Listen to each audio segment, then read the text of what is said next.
जय हिंद दोस्तों, मैं राजकुमार आप सभी का स्वागत करता हूं ज्ञानपीठ जीके पॉइंट के यूट्यूब चैनल पर। दोस्तों, साइंस स्पेशल जीके का जो मॉक टेस्ट श्रृंखला हमने शुरू की थी, साइंस की एक और मॉक टेस्ट मैं आपके लिए लेके आया हूं। 50 प्रश्न इस मॉक टेस्ट में लेके आया हूं जिनका अभ्यास करेंगे हम।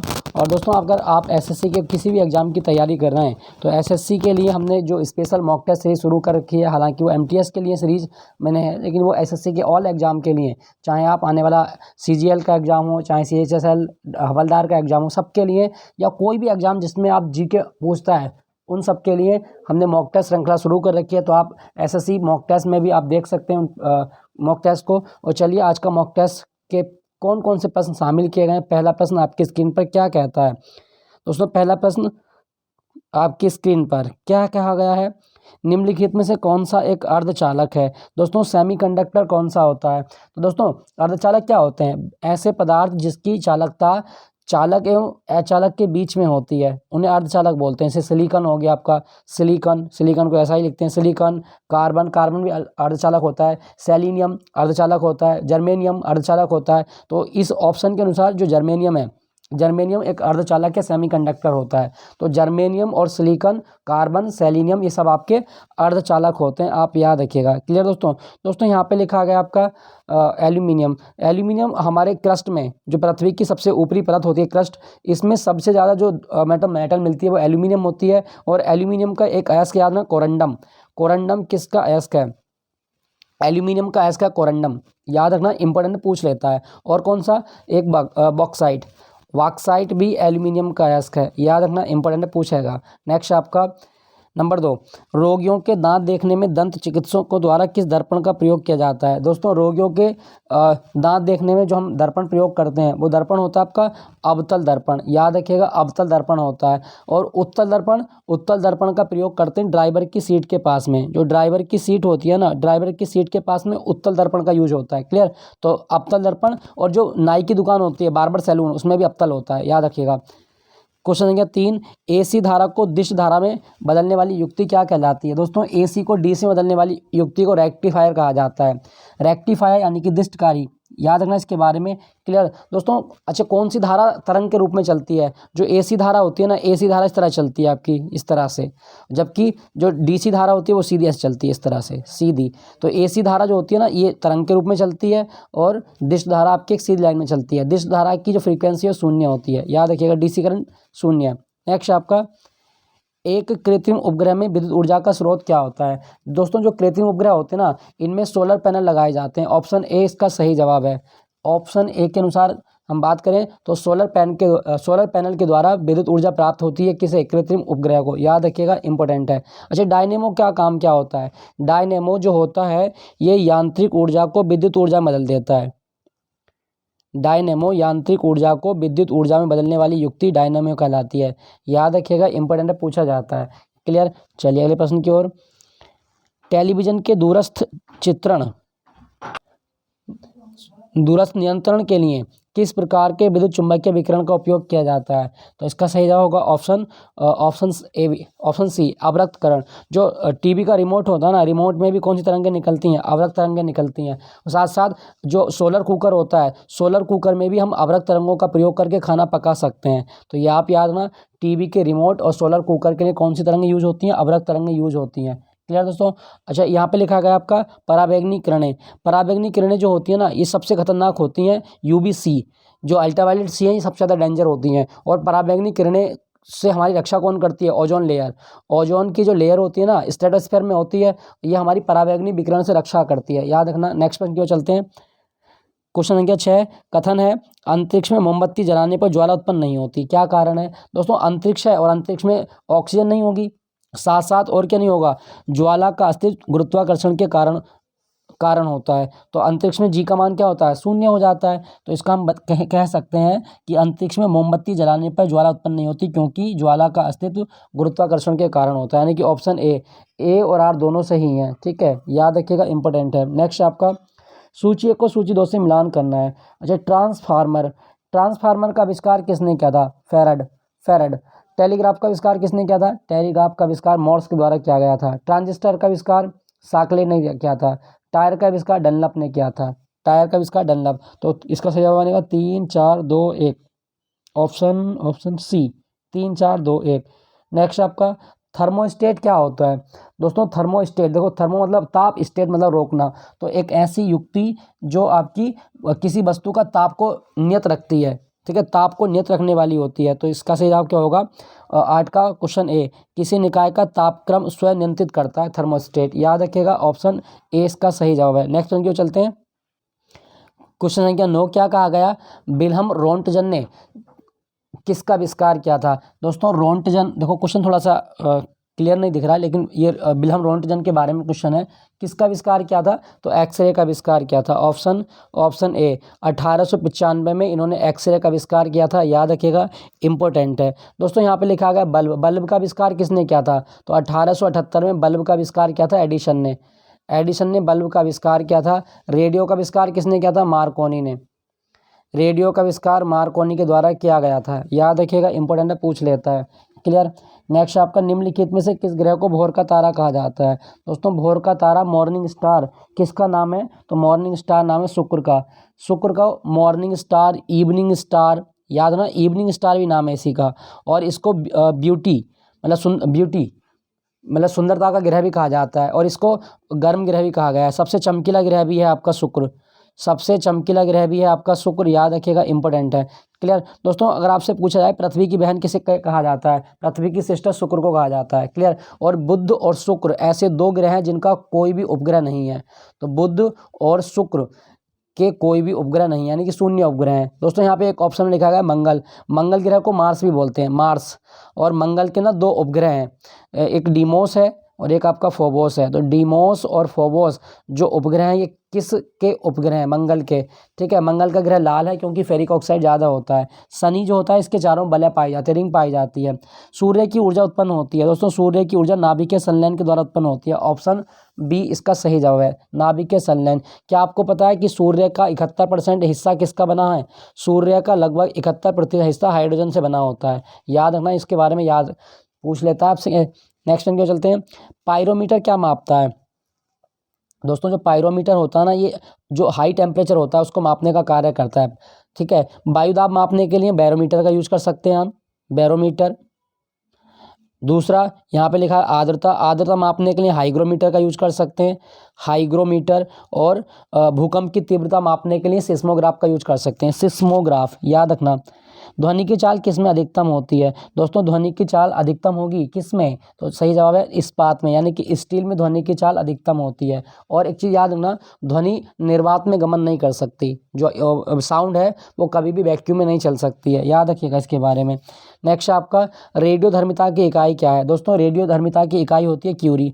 ऑप्शन ए इसका सही जवाब है, क्यूरी। दोस्तों यहाँ पे लिखा गया फर्मी, 10⁻⁻15 को फर्मी कहा जाता है, 10⁻⁻15 मीटर को फर्मी कहा जाता है। याद रखना। कैंडेला ये ज्योति तीव्रता का मात्रक होता है। नेक्स्ट आपका स्कूटर के आविष्कारक कौन है? दोस्तों जो स्कूटर लिखा है ना, लिखा नहीं बनाया है, ये जी ब्रॉडशॉ के द्वारा बनाया गया है, जी ब्रॉडशॉ। याद रखिएगा। नेक्स्ट आपका अल्फा बीटा गामा की भेदन शक्तियों का अवरोही क्रम क्या? अवरोही का मतलब घटता हुआ क्रम। तो दोस्तों अल्फा बीटा की जो मतलब शक्तियों का घटता क्रम है, सबसे ज़्यादा गामा किरणें, उससे कम बीटा, फिर उससे कम अल्फा। तो गामा किरणों की भेदन क्षमता सबसे ज़्यादा होती है। याद रखना। नेक्स्ट आपका प्राकृतिक रबर का बहुलक क्या होता है? दोस्तों प्राकृतिक रबर का बहुलक आइसोप्रीन होता है। ऑप्शन ए सही जवाब है, आइसोप्रीन। अगर आपसे पूछे कि रबर को मजबूती देने के लिए हम क्या मिलाते हैं? सल्फर मिलाते हैं। रबर को मजबूती देने के लिए सल्फर का यूज करते हैं। नेक्स्ट आपका पेट्रोलियम किसका मिश्रण है? दोस्तों पेट्रोलियम जो मिश्रण है ना, ये आपका हाइड्रोकार्बन का मिश्रण होता है। ठीक है, याद रखना, हाइड्रोकार्बन। कभी क्वेश्चन आए कि काला सोना किसे कहा जाता है? दोस्तों काला सोना पेट्रोलियम को कहा जाता है, काला सोना पेट्रोलियम को कहा जाता है। याद रखिएगा, इंपॉर्टेंट है। नेक्स्ट आपका सीमेंट की खोज किसने की थी? दोस्तों सीमेंट की खोज जो की थी ना, ये जोसेफ आस्पिडिन ने की थी। ऑप्शन ए, लंदन के थे जोसेफ आस्पिडिन, इनके द्वारा सीमेंट की खोज की गई थी 1824 में। ये भी आप याद रखना, 1824 में सीमेंट की खोज की गई थी। आजकल सीजीएल में साइंस के क्वेश्चन भी सन के बेस पे पूछे जाते हैं, तो ये भी आप याद रखना। कांस्य। नेक्स्ट आपका कांसा किस धातु का एलॉय है? दोस्तों कांसा जो होता है ना, ये कॉपर प्लस टिन का एलॉय होता है, कॉपर प्लस टिन का एलॉय है कांसा। याद रखना, कॉपर प्लस टिन। दोस्तों क्या आपको पता है कि तांबा जो है भारत में तांबे के भंडार या तांबे के लिए एक जगह प्रसिद्ध है, खेतड़ी। तो आप याद रखें, खेतड़ी जो है ये तांबे की खानों के लिए प्रसिद्ध है, और ये राजस्थान में आता है। क्लियर। चलिए अगले प्रश्न की ओर। क्वेश्चन संख्या 21 क्या कहता है? निम्नलिखित में से कौन सा सुमेलित नहीं है, ध्यान रखना नहीं है पूछा है। रबर एक प्राकृतिक बहुलक है, सही है। ऊन एक प्रोटीन है, सही है। फ्लोरीन कार्बन का अपरूप है, फ्लोरीन दिया है, अच्छा ये गलत है फ्लोरीन दोस्तों कार्बन का अपरूप फुलरीन होता है, फुलरीन, ठीक है, फुलरीन होता है ना कि फ्लोरीन, तो ये आपका गलत हो गया आपका। जबकि रेयान स्टार्च होता है, ये सही है आपका, तो ये आपका फ्लोरीन नहीं होता, ये फुलरीन होता है, ये आपका गलत है। कार्बन का अपरूप ये फ्लोरीन नहीं होता है, ठीक है, वो फुलरीन होता है। नेक्स्ट आपका पीने के पानी को शुद्ध करने के लिए निम्नलिखित में से किस गैस का प्रयोग करते हैं? दोस्तों सही जवाब है क्लोरीन। क्लोरीन गैस का प्रयोग हम कर सकते हैं पीने के पानी को शुद्ध करने के लिए, ऑप्शन सी इसका सही जवाब है, ठीक है दोस्तों अगर आपसे पूछा जाए ना कि जो पानी को शुद्ध करने कौन सी तरंगों का प्रयोग करते हैं, तो यूवी तरंग का प्रयोग पानी को शुद्ध करने के लिए कर सकते हैं आप, याद रखिएगा। निम्नलिखित में कौन सी ग्रीन हाउस गैस नहीं है? ग्रीन हाउस गैस कौन सी नहीं है? तो दोस्तों इसका सही जवाब होगा option A nitrogen. Nitrogen green house gas नहीं है, जबकि CO2, nitrous oxide, ozone, methane, CFC नहीं सॉरी HFC, हाइड्रोफ्लोरोकार्बन, ये सब आपके ग्रीन हाउस गैसें होती हैं, तो नाइट्रोजन नहीं होती। अच्छा चिप्स के पैकेटों में कौन सी गैस होती है? चिप्स के पैकेटों में नाइट्रोजन गैस भरते हैं, याद रखिएगा इसके बारे में। और बल्ब के अंदर भी नाइट्रोजन गैस का यूज कर सकते हैं। हमारे एटमॉस्फेयर में कितनी नाइट्रोजन होती है? 78%। नेक्स्ट सूची 1 को सूची 2 से मिलान करना है। दूध का खट्टापन किसके कारण होता है? दोस्तों दूध का खट्टापन लैक्टिक अम्ल के कारण होता है। सोडा वाटर जो होता है ना, इसमें कार्बोनिक अम्ल होता है। सेब में मैलिक अम्ल होता है। सिरका में आपका एसिटिक अम्ल होता है, याद रखिएगा एसिटिक अम्ल होता है सिरके में। तो सही जवाब क्या बनना है इसका सही जवाब बनेगा 3 4 1 2, 3 4 1 2, यानी कि ऑप्शन बी इसका सही जवाब है। नेक्स्ट आपका प्रकाश या सजावट तथा विज्ञापन के लिए विसर्जन नलिकाओं में कौन सी गैस का प्रयोग किया जाता है? दोस्तों जो चमकीले विज्ञापन होते हैं ना, इसमें नियॉन का प्रयोग करते हैं, ऑप्शन ए इसका सही जवाब है, नियॉन का प्रयोग। अमोनिया गैस का प्रयोग हम फ्रीज में कर सकते हैं, ठीक है, अमोनिया गैस फ्रीज में यूज की जाती है, याद रखिएगा इंपॉर्टेंट है। नेक्स्ट जल का वाष्प में परिवर्तन क्या कहलाता है? दोस्तों जब जल वाष्प बनती है तो इसको क्या बोलेंगे? तो जल का भाप बनना, दोस्तों ये आपका भौतिक परिवर्तन होता है, याद रखिएगा भौतिक परिवर्तन है, क्लियर। चलिए अगले प्रश्न की ओर। निम्नलिखित में से किसमें कार्बन मिलता है? दोस्तों कार्बन किस में मिलेगा? जो लिग्नाइट होता है ना, लिग्नाइट कोयला होता है, तो कोयले में तो कार्बन का कंटेंट देखा जाएगा, तो ये आप याद रखिएगा लिग्नाइट जो होता है ये कोयले का मतलब रूप है, और इसमें कार्बन देखा जाएगा। अच्छा भारत में ना तमिलनाडु में एक जगह है नवेली, तमिलनाडु में है ये, तो नवेली जो है मुन्नारगढ़ी में आता है वैसे, तो यहाँ पर लिग्नाइट कोयले के भंडार हैं। भारत में सबसे बड़े जो लिग्नाइट कोयले के भंडार देखे जाएंगे वो नवेली में देखे जाते हैं, याद रखना, ठीक है दोस्तों यहाँ पे लिखा गया टिन का संकेत क्या होता है? SN होता है, याद रखना SN। चांदी का संकेत क्या होता है? वैसे AG, चांदी का संकेत AG होता है। नेक्स्ट आपका डीजल इंजन में प्रयुक्त ईंधन क्या होता है? दोस्तों डीजल इंजन में जो ईंधन होता है ना, ये आप डीजल की वाष्प और वायु प्रयुक्त ईंधन होता है, इसका सही जवाब क्या होगा? डीजल की वाष्प और वायु, ऑप्शन सी। नेक्स्ट आपका निम्नलिखित में से कौन सा एक मूल तत्व है? अच्छा मूल तत्व के बारे में बताना है, तो दोस्तों जो आपका रेत होता है ना, एक आपका मूल तत्व है, ठीक है, जबकि हीरा, संगमरमर और जो शक्कर हैं ये जो होते हैं आपके, ये आपके क्या है? अपर रूप होते हैं, ठीक है, अपर रूप हैं। नेक्स्ट आपका अच्छा मैं आपको एक चीज़ बता दूं, देखो जो आपका हीरा होता है ना, इसका अपवर्तनांक याद है ना 2.42, ठीक है। और बजट में भी एक योजना लेके आए हम LGD योजना, तो LGD योजना जो है ये भी बजट के में हीरो के लिए संबंधित है, याद रखना। अश्रु गैस का रासायनिक नाम क्या है? दोस्तों आंसू लाने वाली गैस कौन सी होती है? वो होती है आपकी alpha chloro acetophenone, option C इसका सही जवाब है। जंतु विज्ञान अध्ययन करता है, दोस्तों जंतु विज्ञान में जो हम अध्ययन करते हैं ना, ये जीवित एवं मृत जानवरों का करते हैं, ऑप्शन सी इसका सही जवाब है। पोलियो का टीका सबसे पहले किसने तैयार किया था? दोस्तों पोलियो का टीका सबसे पहले जोनास साल्क ने तैयार किया था, जोनास साल्क, ऑप्शन सी इसका सही जवाब है, ठीक है, याद रखिएगा। पोलियो वैसे वायरस से होता है, पोलियो अगर आपसे पूछा जाए कि पोलियो वायरस से होता है या बैक्टीरिया से, तो वायरस से होता है। नेक्स्ट आपका क्वेश्चन क्या 33, निम्नलिखित में से कौन सा तत्व हीमोग्लोबिन के साथ अनुत्क्रमणीय संश्लेषित बना सकता है? दोस्तों हीमोग्लोबिन के साथ में जो कार्बन मोनोऑक्साइड होती है ना, ये आपका मतलब क्या बनाएगी? Carboxy haemoglobin. मतलब कहने का है कि हमारे ब्लड के अंदर सबसे ज़्यादा घुलने वाली हानिकारक गैस वो कार्बन मोनोऑक्साइड होती है, सबसे ज़्यादा कंबाइंड पावर होती है हीमोग्लोबिन के साथ में इसकी, और ये कार्बोक्सी हीमोग्लोबिन बनाएगी जिससे हमारी कोशिकाओं में ऐठन आएगी और इससे हमारी डेथ भी हो सकती है। और कार्बन मोनोऑक्साइड को हम दम घोटू गैस भी बोलते हैं इसीलिए। दम घोटू गैस, जो हमारी अंगीठी होती है ना, अंगीठी से यही गैस निकलती है आपकी, याद रखना। ठीक है, चलिए अगले प्रश्न की ओर चलते हैं। शुष्क बर्फ क्या है? दोस्तों शुष्क बर्फ जो होती है ना, ठोस CO2 होती है। कोबाल्ट 60 का उपयोग कैंसर उपचार के लिए करते हैं। जीन थेरेपी क्या होती है? जीन थेरेपी का मतलब है दोस्तों, सिंपल सा क्वेश्चन है, जीन थेरेपी जो होगी ना, ये रक्त रोगों का उपचार होती है, रक्त रोगों का उपचार। क्रायोनिक्स क्या होता है? क्रायोनिक्स जो होता है ना, ये जीवित पिंडों का जमना होता है। तो इसका सही जवाब होगा ये वाला। तो इसका कथन कौन सा बनना है? तो इसका कथन बनना है आपका 3-3-2 जीन थेरेपी, सॉरी 3-2, सॉरी 3-1, 3-1-2, 2 उसके बाद में 4, तो 3-1-2-4 देख लेते हैं इसका कहाँ पे बनना है। 3-1-2-4 यानी कि ऑप्शन ए वाला सही है आपका, 3-1-2-4 ऑप्शन ए। नेक्स्ट आपका, गायों और भैंसों के थनों में दुग्ध उतारने के लिए कौन से हार्मोन की सुई लगाई जाती है? दोस्तों गायों और भैंसों को जो मतलब दूध निकालते हैं, कौन से हार्मोन की सुई लगा के? वो होता है ऑक्सीटोसिन। ऑक्सीटोसिन यानी कि ऑप्शन सी इसका सही जवाब है, ऑक्सीटोसिन। ठीक है दोस्तों, याद रखना, इसको लव हार्मोन भी बोलते हैं, इसको मिल्क हार्मोन भी बोलते हैं। और जो इंसुलिन होता है ना, इसकी कमी से डायबिटीज़ हो जाता है ना। डायबिटीज़ में कौन मतलब किसकी मात्रा हो जाएगी? डायबिटीज़ में मात्रा की ग्लूकोज की मात्रा बढ़ जाती है आपके ब्लड में, याद रखना। ऑक्सीटोसिन की इसमें सुई लगाई जाती है। निम्नलिखित ऊर्जा रूपांतरण में से किसके द्वारा प्रकाश संश्लेषण की क्रिया संपादित होती है? दोस्तों प्रकाश संश्लेषण जो होता है ना, ये आप याद रखना कि जो सबसे पहले तो जो जिन पौधों में क्लोरोफिल होता है उन्हीं में प्रकाश संश्लेषण देखा जाता है। और क्लोरोफिल के अंदर कौन सी धातु होती है? मैग्नीशियम। क्लोरोफिल के अंदर मैग्नीशियम धातु होती है। तो ये ताप से जैव रासायनिक ऊर्जा में परिवर्तन है। ठीक है, जो आपकी सौर ऊर्जा है ये रासायनिक ऊर्जा में कन्वर्ट हो जाती है प्रकाश संश्लेषण में। नेक्स्ट आपका, निम्नलिखित में से कौन सही सुमेलित नहीं है? दोस्तों जो सही सुमेलित नहीं है ना, वो आपके स्वजीवी उत्पादक होते हैं, सही है। तृणभक्षी गौण उपभोक्ता होते हैं, ये गलत है आपका। जो तृणभक्षी होते हैं ये गौण उपभोक्ता नहीं होते, याद रखिएगा। नेक्स्ट आपका, असुरक्षित जल एवं बुरी सफाई द्वारा विकासशील देशों में उत्पन्न 3 संचरणीय रोग क्या होते हैं? ध्यान रखना, असुरक्षित जल। दोस्तों जो असुरक्षित जल से होते हैं ना, मलेरिया, तीव्र वाहिका और सिस्टोसोमाइसिस, ये आपके 3 रोग होते हैं। ठीक है, याद रखिएगा, क्योंकि ये सब गंदे पानी से होने वाले रोग हैं। मलेरिया मादा एनाफिलीज मच्छर से होता है। क्वेश्चन संख्या 39 की ओर चलते हैं। क्वेश्चन संख्या 39 क्या कहा गया है? जीनोम चित्रण का संबंध किससे है? दोस्तों जो जीनोम चित्रण होते हैं ना, ये जीन के चित्रण से होते हैं, ऑप्शन ए इसका सही जवाब है।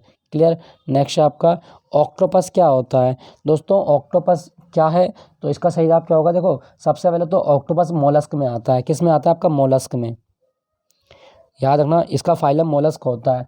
और साथ साथ ऑक्टोपस मोलस्क होने के साथ साथ में एक मृदु कवची होता है, मतलब इसकी जो जो त्वचा होती है बहुत सॉफ्ट होती है, चिकनी होती है। इसको डेविल फिश भी बोलते हैं हम, डेविल फिश।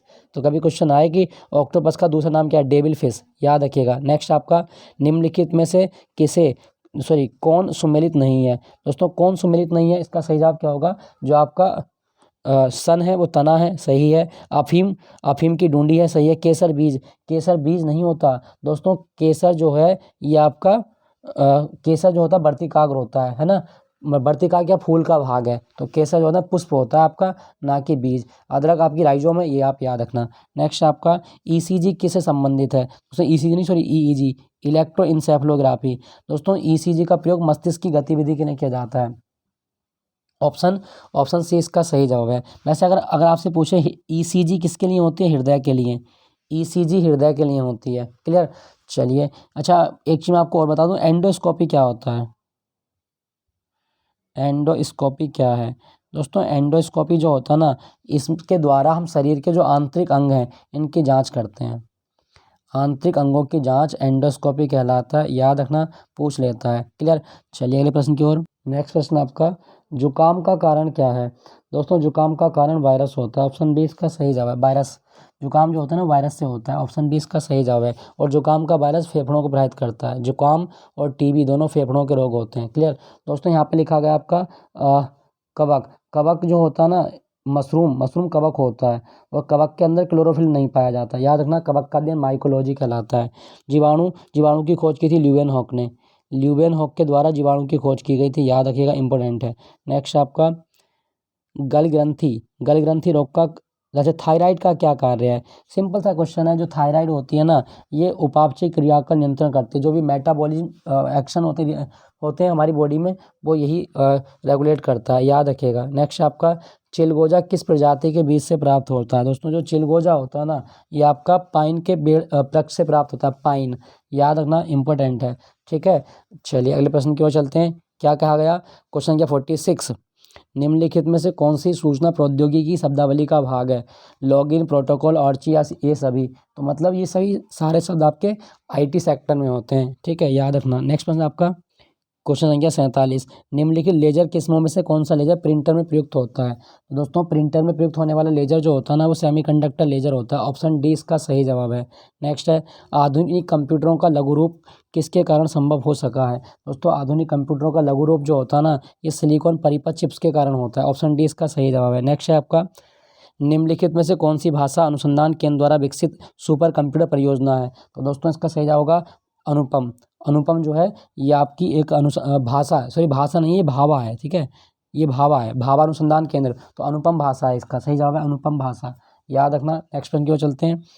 कंप्यूटर्स की कितनी पीढ़ियाँ विकसित की गई हैं? दोस्तों कंप्यूटर की अब तक कितनी पीढ़ियाँ विकसित हो चुकी हैं? तो हम बताएं आपसे, तो इसका सही जवाब होगा ऑप्शन सी, 5 पीढ़ी अब तक। अब तक जो है ये 5वीं पीढ़ी चल रही है। याद रखना। ठीक है दोस्तों, तो दोस्तों ये था आज का मॉक टेस्ट। 50 प्रश्न साइंस के हमने डिस्कस किए थे। आई होप ये सेशन आपको अच्छा लगा होगा। कोई भी आपका क्वेश्चन है तो आप मुझे कमेंट में लिख के पूछ सकते हैं, और जल्दी अब मिलूंगा आपको अगले मॉक टेस्ट के साथ में। Thank you for watching Gyanpeeth ji के पॉइंट।